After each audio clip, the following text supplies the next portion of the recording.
Xavier Mathieu, vous êtes le délégué CGT de Continental à Clairoy. On comprend bien sûr votre désarroi, mais est-ce que ça ne va pas trop loin? Est-ce que vous regrettez ces violences? Vous plaisantez, j'espère.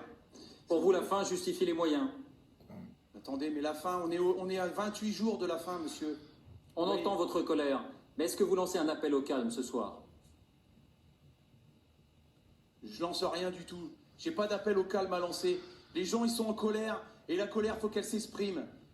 Il y a un proverbe dernière manifestation qui dit qui sème la misère récolte la colère. C'est ce qu'ils ont aujourd'hui. Il y a plus de 1000 familles qui vont être... Ce 21 avril 2009, le présentateur du 20h de France 2 est tombé sur un os. Le délégué syndical de l'usine Continentale de Clairoy refuse de se soumettre à son appel au calme. Est-ce que vous pouvez dire aux jeunes Clichois qui vous regardent ce soir, n'allez pas mettre le feu cette nuit? Mais ça a été déjà dit de toute manière, et on le redit tout. On veut bien vous entendre le dire. Je sais pas, est-ce que vous pouvez leur dire ce soir, rentrez chez vous, et on va se retrousser les manches pour autre chose plus tard. Si vous me demandez de leur dire rentrez chez vous, c'est qu'ils sont dans la rue, donc ils sont pas devant leur poste, ça sert à rien. Excusez-moi. On peut faire de l'humour avec tout. Non, mais il n'y a pas de souci. Mais non, je fais pas de l'humour. C'est juste que ce que vous me dites, ce que je veux dire, c'est qu'il y a des tas de Clichois qui vont voir aussi brûler des voitures, qui vont vivre aussi des moments terribles. Et on a l'impression que vous me dites si vous les niez, non, mais ça a été fait comme ça. Est-ce que vous craignez de vous positionner par rapport à une position calme? Je suis calme. Non, mais vous êtes calme, mais vous comprenez très bien mes propos.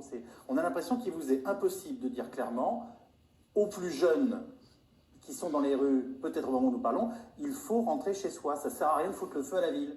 Donc vous êtes d'accord pour dire avec moi que la première mesure de raison, quand il y a des jeunes gens dans la rue et que c'est dangereux, c'est rentrer chez vous. Les chefferies éditoriales se vivent et se consacrent comme des élites. Et elles se vivent et se consacrent comme des élites qui sont distinctes du peuple et ont en charge son éducation. Et l'éducation du peuple, évidemment, c'est l'éducation à la paix sociale.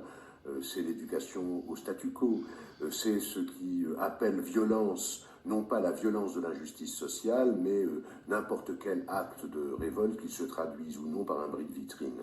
Ce sont donc ces chefferies éditoriales des gardiens plus ou moins efficaces, plus ou moins convaincants, mais parfaitement visibles de l'ordre social existant.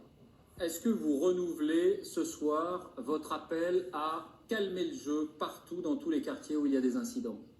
Est-ce qu'on admet que, à l'illégitimité de l'exploitation, du mépris que l'on impose à ces gens, peut correspondre la légitimité de la violence qui existe, qui doit exister, qui peut exister en tout cas dans la révolte? Tout est